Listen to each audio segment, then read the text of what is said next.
नमस्कार दोस्तों, ओम श्री गुरुवे नमः। दोस्तों आज हम लोग जिस टॉपिक पर बात करने वाले हैं वो है फिफ्थ हाउस। मैंने सोचा था कि अब ये जैसे 12 घर हैं, हम लोगों ने राशियों के बारे में बात करी थी, हमने प्लैनेट्स के बारे में बात करी थी, हमने कॉस्मोस कैसे सेटअप है इसके बारे में बात करी थी कि ये एनर्जीज़ कैसे आ रही हैं। अब ये जो 12 घर हैं कुंडली के अंदर में, तो ये 1 से लेके 12 घर ये अलग-अलग स्पेसिफिकेशन सिग्निफिकेशंस के लिए हैं।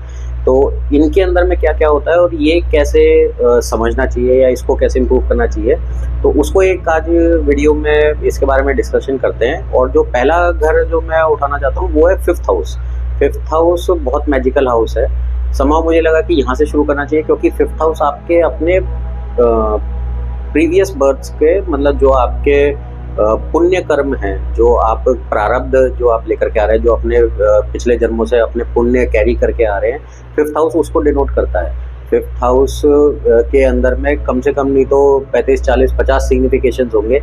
और इस वीडियो के थ्रू से हम समझेंगे कि मतलब एक घर से रिलेटेड जब भी कोई इवेंट होता है तो उसके कम से कम 8 या 10 या 12 जगह पे आपको उसके इवेंट्स नोटिस होने चाहिए पैरेलली, क्योंकि हर एक घर के अंदर में जितने सिग्निफिकेशन है वो सारे के सारे एक्टिव होंगे जब भी उस हाउस से रिलेटेड कोई भी इवेंट हो रहा होगा।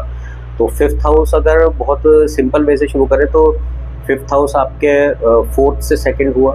फिफ्थ हाउस बेसिकली, पहले फिफ्थ हाउस को समझें तो ये आपकी एजुकेशन को बता रहा है, फिफ्थ हाउस आपके डाइजेशन को बता रहा है, फिफ्थ हाउस आपके स्टमक को रिप्रेजेंट कर रहा है, फिफ्थ हाउस आपके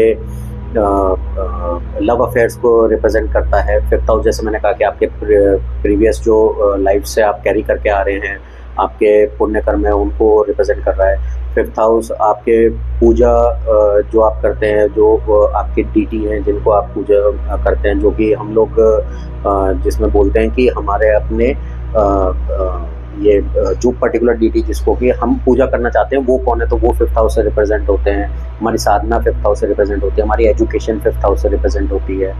अगर आप रिलेशंस में देखें तो आपके फोर्थ से ये सेकंड है, तो यानी आपके मदर के टीथ, मदर का फेस, ये सब फिफ्थ हाउस से रिप्रेजेंट होता है। आपके किड्स फिफ्थ हाउस से रिप्रेजेंट होते हैं। आपके स्पाउस के फ्रेंड्स फिफ्थ हाउस से रिप्रेजेंट होंगे, क्योंकि ये 7 से 11th जाता है तो वो फिफ्थ हाउस पड़ेगा। तो आपके स्पाउसेज, आपके हस्बैंड के जो दोस्त हैं या आपकी वाइफ के जो फ्रेंड्स हैं वो आपके फिफ्थ हाउस से रिप्रेजेंट हो रहे हैं।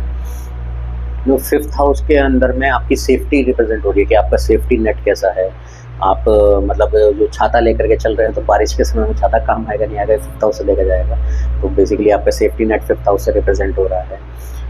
फिफ्थ हाउस आपकी चेयर पोजीशन का है कि आप जिस पोजीशन पर बैठे हैं वो पोजीशन कैसी है, क्या है, तो वो फिफ्थ हाउस से आ रहा है। जैसे मैंने कहा लव अफेयर्स है जो आपके मतलब it's not about marriage, marriage is from 7th house, लेकिन लव अफेयर जो हैं, जो आपके पार्टनर्स हैं, लव पार्टनर्स हैं या जो भी हैं, तो वो फिफ्थ हाउस से रिप्रेजेंट हो रहे हैं। तो फिफ्थ हाउस के अंदर में काफ़ी सारी सिग्निफिकेशंस हैं और ये सारे के सारे अच्छे हैं या बुरे हैं वो एक के उससे भी देखा जा सकता है। तो मतलब आप बहुत सिंपलिस्टिक वे में अगर निकालें और आप ये देखें कि आपके मदर के टीथ कैसे हैं, तो वो दिखाएगा कि आपका फिफ्थ हाउस कितना स्ट्रॉन्ग है नहीं है। अगर उनके दांत में समस्या है, प्रॉब्लम है, तो इसका मतलब आपका फिफ्थ हाउस वीक पड़ रहा है। अगर उनके टीथ, आपकी मदर के टीथ बहुत स्ट्रॉन्ग है, तो आप वहाँ से देखिएगा आपका फिफ्थ हाउस स्ट्रॉन्ग है कि नहीं। आपकी अपनी एजुकेशन फिर कैसी है कि नहीं। अगर आपकी एजुकेशन जस्ट सो ओके है, तो इसका मतलब ये उतनी पावर नहीं आ रही है फिफ्थ हाउस में। भाव बल में फिफ्थ हाउस आपका कम पड़ रहा है। अगर आप पोस्ट ग्रेजुएट हैं, हायर एजुकेशन किए हुए हैं, तो इसका मतलब आपका फिफ्थ हाउस बहुत अच्छा है, तो आपका भाव बल फिफ्थ हाउस का बहुत अच्छा आ रहा है। तो इसका आप दूसरी जगह पे सिग्निफिकेशन उसको फिर कैरी कर सकते हैं कि आपके किड्स जो हैं वो अच्छे होंगे, आपको एक अच्छी संतान मिलेगी जो कि ओबीडियंट होगी, मॉरली जस्ट होगी, कंडक्ट करेगी। वो आगे जा कर के पढ़ाई करेगी नहीं करेगी या कुछ और, वो आगे क्या काम करेंगे नहीं करेंगे, वो फिफ्थ हाउस नहीं है। आपकी संतान कैसी है ये फिफ्थ हाउस है। आपके कोई लव अफेयर होगा नहीं होगा या वो सक्सेस होगा नहीं होगा, तो वो फिफ्थ हाउस से होगा। या फिर आप देख रहे हैं कि आपकी संगति कैसी है, आपके स्पाउस की संगति कैसी है, तो वो फिफ्थ हाउस से आपको देखने मिलेगा। Fifth house is also about higher learning. तो अब ये है कि भाई इतने सारे सिग्निफिकेशंस तो हैं, अब इनको इम्प्रूव करना है तो कैसे देखें। तो fifth house is about learning. तो आप अगर लर्निंग पे ध्यान रखते हैं, जो कि मैंने खुशी और सुख के ऊपर मैं एक वीडियो बनाया था और मैंने उसमें जुपिटर के बारे में बात करी थी।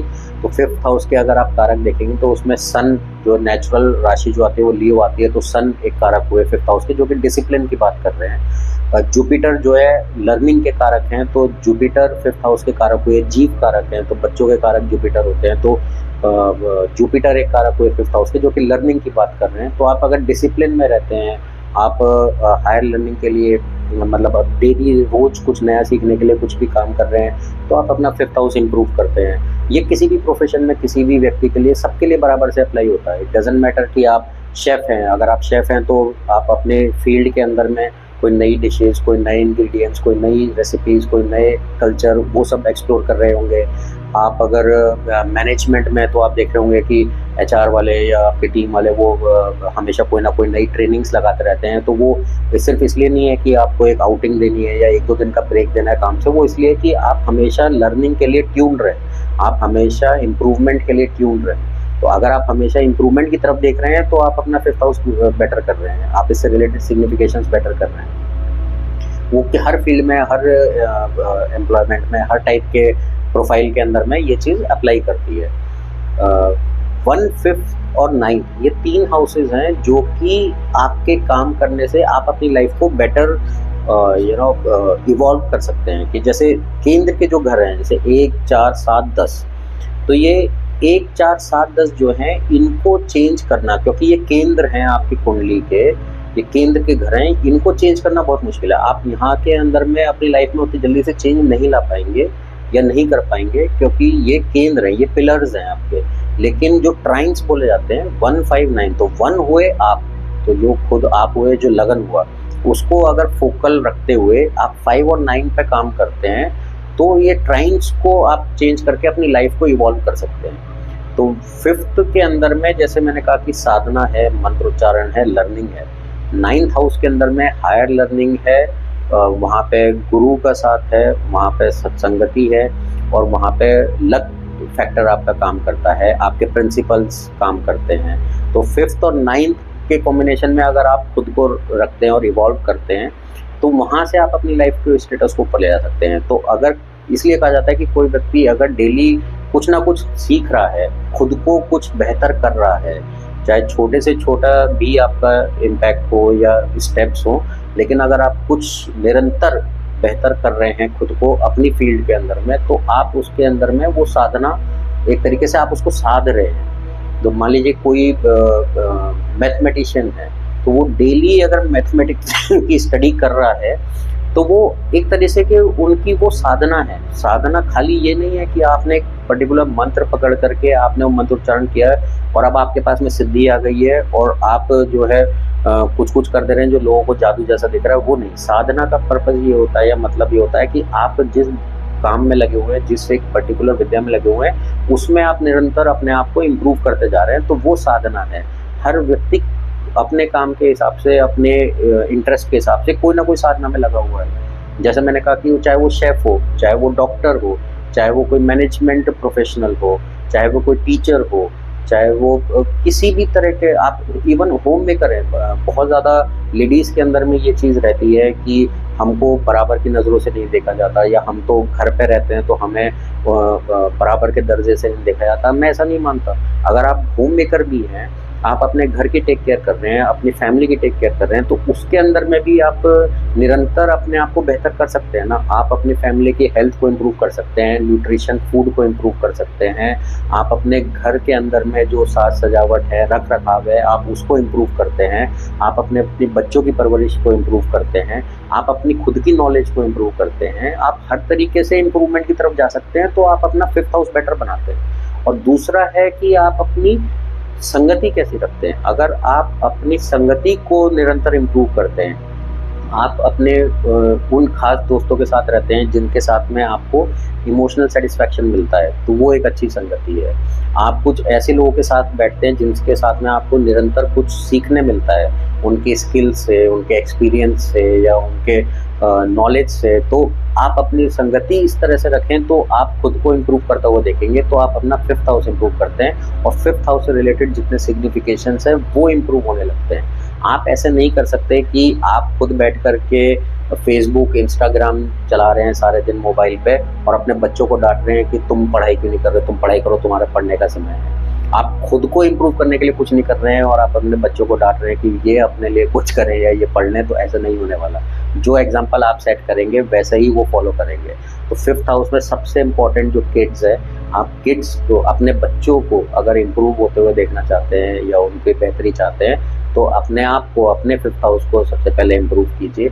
अपने आप को लर्निंग के लिए, अपने आप को इम्प्रूवमेंट के लिए ट्यून कीजिए।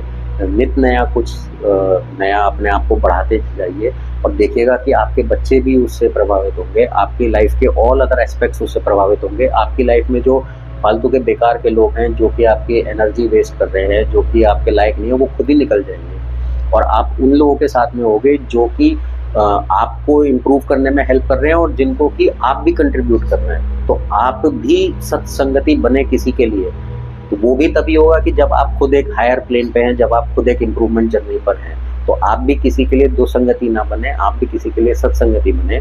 अपने आप को इम्प्रूव कीजिए, वो आपके किड्स को, आपके बच्चों को भी इम्प्रूवमेंट की तरफ ले जाएगा। आपके फ्रेंड्स, आपके सर्कल में भी वो अच्छा लेकर के आएगा और आप एक साधना की तरफ, एक साध्य की तरफ जाते हुए दिखेंगे। तो आई होप 5th हाउस से रिलेटेड ये एक छोटा-सा वीडियो आपको अच्छा लगा होगा।